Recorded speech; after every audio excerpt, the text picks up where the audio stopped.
रसिक श्रोते हो नमस्कार। ए दरिया अब तेरी खैर नहीं, बूंदों ने बगावत कर ली है। नादान समझ बुझदिल इनको, लहरों ने बगावत कर ली है। हम परवाने हैं मौत के समा, मरने का किसको खौफ यहाँ। एक तलवार तुझे झुकना होगा, गर्दन ने बगावत कर ली है। खरं तर रसिक श्रोते या ओळी तंतोतंत ज्यांना लागू होतात अशा पेठ वडगावच्या लोकप्रिय नेत्या माजी नगराध्यक्षा माननीय सौ विद्याताई गुलाबराव पोळ यांच्या वाढदिवसानिमित्त बंडखोर मीडिया ग्रुप आयोजित कोण होणार महाराष्ट्राचा महावक्ता या राज्यस्तरीय ऑनलाईन वक्तृत्व स्पर्धेत मी स्पर्धक अबोली कृष्णात जाधव विषय मांडते ताई साहेबांचे उपक्रम आणि विकासाचा पॅटर्न। खरं तर रसिक श्रोते हो, राजकारणामध्ये काही माणसांच्या भूमिका असतात तर काही माणसांच्या भूमिका नसतात। ज्या माणसांच्या भूमिका असतात त्यापैकी काही जण परिणामांची चिंता करतात तर काही जण परिणामांची चिंता करत नाहीत। जी माणसं परिणामांची चिंता करतात ती थांबतात, अडकतात, कचरतात, घाबरतात, परंतु जी माणसं परिणामांची चिंता करत नाहीत ती माणसं मात्र निर्धास्त असतात। कारण त्या माणसांना माहित असतं आपण घेत असलेल्या भूमिकेचा केंद्रबिंदू इथला सामान्य नागरिक आहे। कारण त्या माणसांना माहित असतं आपण घेत असलेल्या भूमिकेमुळे इथल्या सर्वसामान्य नागरिकाच्या अगदी तळपायापर्यंत त्या सूर्यनारायणाची किरणे येऊन पोहोचणार आहेत। कारण त्यांना माहित असतं आपण घेत असलेल्या भूमिकेमुळे इथल्या सर्वसामान्याचा फक्त आणि फक्त विकास होणार आहे।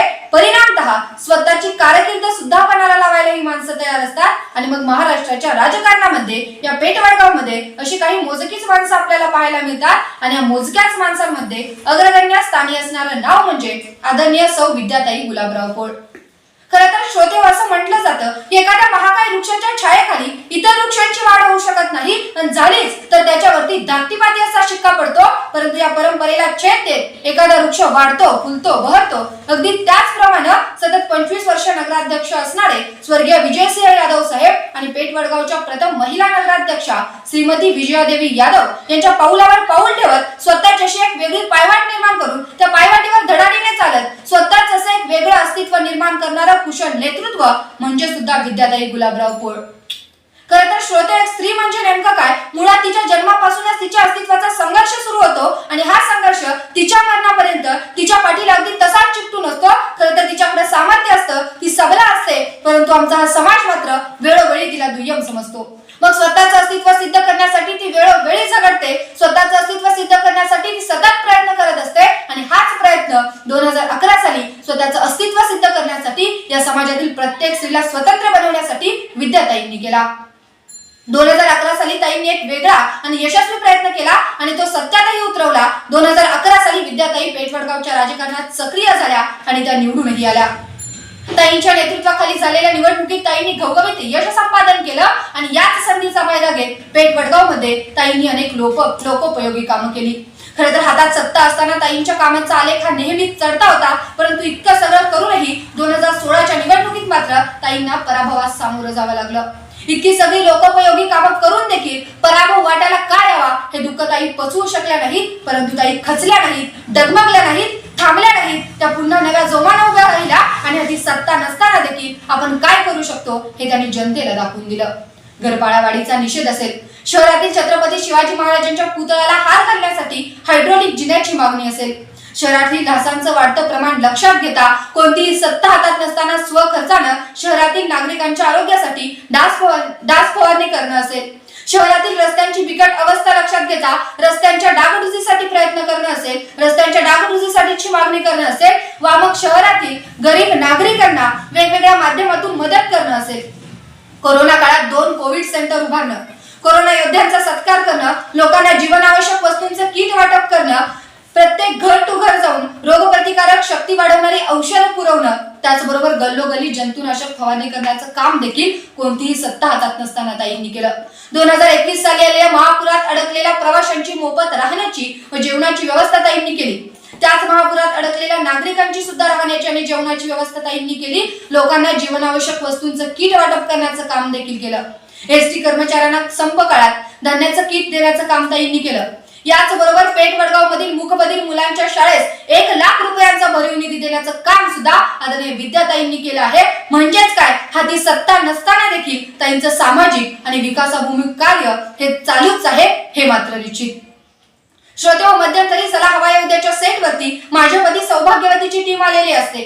मग या टीमचे नायक वैभव मांगले हे घरात वावरत असताना पुरुष म्हणून वावरत असतात, तर समाजात वावरत असताना ते एक स्त्री म्हणून वावरत असतात. त्यावेळेस निलेश साबळे हे त्यांना प्रश्न विचारतात की वैभव, स्त्री झाल्यानंतर तुला कसं वाटलं? त्यावेळेस वैभव मांगले सांगतात, निलेश, स्त्री झाल्यानंतर मला समजलं दररोज वासनातील नजरांचे लाखो बलात्कार आमच्या इथल्या स्त्रियांना सहन करावे लागतात. आमच्या समाजात स्त्रीच्या जातीपर्यंत पोहोचण्याचे हजारो मार्ग आम्ही शोधू शकतो, परंतु तिच्या मनापर्यंत पोहोचण्याचा एकही मार्ग आमच्या समाजात शोधला जात नाही. मग या पेठ वडगाव मधील प्रत्येक महिलेला स्वतंत्र बनवण्यासाठी, तिच्या मनापर्यंत पोहोचण्याचा मार्ग शोधण्यासाठी ताईंनी एक उपक्रम हाती घेतला. प्रत्येक वर्षी महिलांसाठी catering, cooking, beauty parlour, fashion design यांचे प्रशिक्षण ताईंनी राबवले आणि चूल आणि मूल या व्यक्तिरेखात अडकलेल्या महिलेला स्वतंत्र व्यासपीठ निर्माण करून देण्याचं काम देखील आदरणीय विद्याताईंनी केलं. संस्कारक्षम मातांचा जिजामाता गौरव पुरस्काराने सन्मान ताईंनी केला.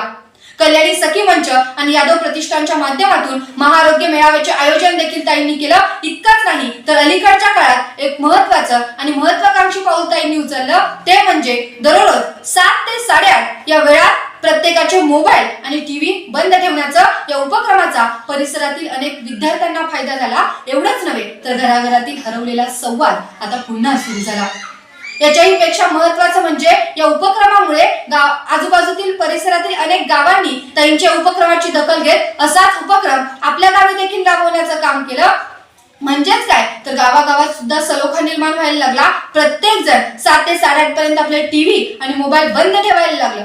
श्रोते, आज जर का जाती धर्मातलं वातावरण आपण पाहिलं तर जाती जातीमधली तेढ वाढली आहे. खरं तर लोकांच्यात बंधुभाव नाहीये, प्रेम नाहीये. म्हणजेच काय तर आजच्या जाती धर्मातली तेढ पाहून ज्यांनी या देशासाठी आपलं बलिदान दिलं ते शूरवीर सुद्धा म्हणत असतील, कभी ओटो के लिए मरे, कभी ओटो के लिए मरे तो कभी नोटो के लिए मरे, अगर होते भगत सिंह जिंदा तो कहते सुखदेव हम भी किन हरामजादों के लिए मरे. म्हणजे आज महापुरुषांना सुद्धा वाटायला लागले की आपण मेलोय कुणासाठी. इतकं जाती धर्मात आज तेढ निर्माण झाली आहे. मग हीच जाती धर्मातली तेढ कमी व्हावी, लोकांमध्ये बंधुभाव वाढावं, समता वाढावं, स्वातंत्र्य, बंधुता, एकता ही तत्व जागृत राहावी म्हणून ताईंनी एक नवीन उपक्रम हाती घेतला. पेठ वडगाव मधील प्रत्येक जाती धर्मातील नेत्यांना एकत्रित करून पालिका चौकात बळवंतराव यादव हायस्कूल समोर मी भारतीय स्वाक्षरी मोहीम ताईंनी राबवली आणि ताईंच्या या उपक्रमास परिसरातील सगळ्याच नागरिकांनी भरभरून प्रतिसाद दिला. खरं तर रसिक श्रोत्यावर या पुढचं ताईंनी महत्त्वाचं पाऊल कुठलं उचललं असेल तर ते पाऊल म्हणजे आपल्या परिसरातील, आपल्या शहरातील लोकांना कामासाठी सतत हेलपाटे मारायला लागू नयेत म्हणून पेठ वडगाव हा तालुका व्हावा यासाठी ताईंनी व्यापक बैठका घेतल्या. त्या बैठकांचं व्यापक नियोजन ताईंनी केलं आणि त्याच्यामुळे झालं काय तर येणाऱ्या काळात पेठ वडगाव हा तालुका होईल अशा अपेक्षा निर्माण झाल्या आहेत. मग ताईंचं हे सगळं विकासाभिमुख कार्य कोणतीही सत्ता नसताना चालू असलेलं पाहून मला ताईंबद्दल म्हणावंसं वाटतं. स्त्रियांची साथ तू, ज्येष्ठांचा आधार तू, मायमाऊलीच्या हाकेला धावून जातेस तू, न्यायासाठी हक्काने लढतेस तू, जनसामान्यांचा विश्वास तू, स्त्रियांच्या शक्तीचा आयडॉल तू.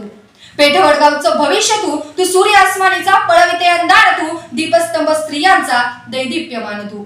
उभी पाठीशी राहते थेट काळजाला भिडतेस तू, उभी पाठीशी राहते थेट काळजाला भिडतेस तू.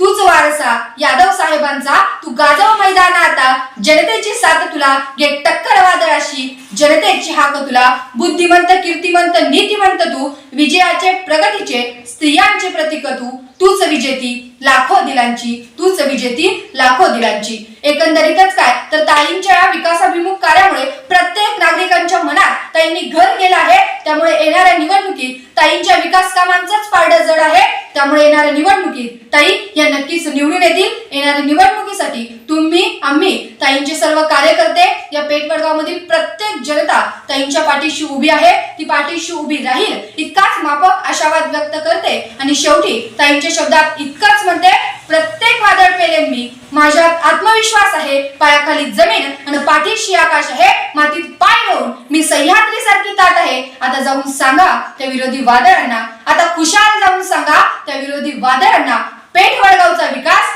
हाच माझा ध्यास आहे, पेठ वडगावचा विकास हाच माझा ध्यास आहे. मनपूर्वक धन्यवाद.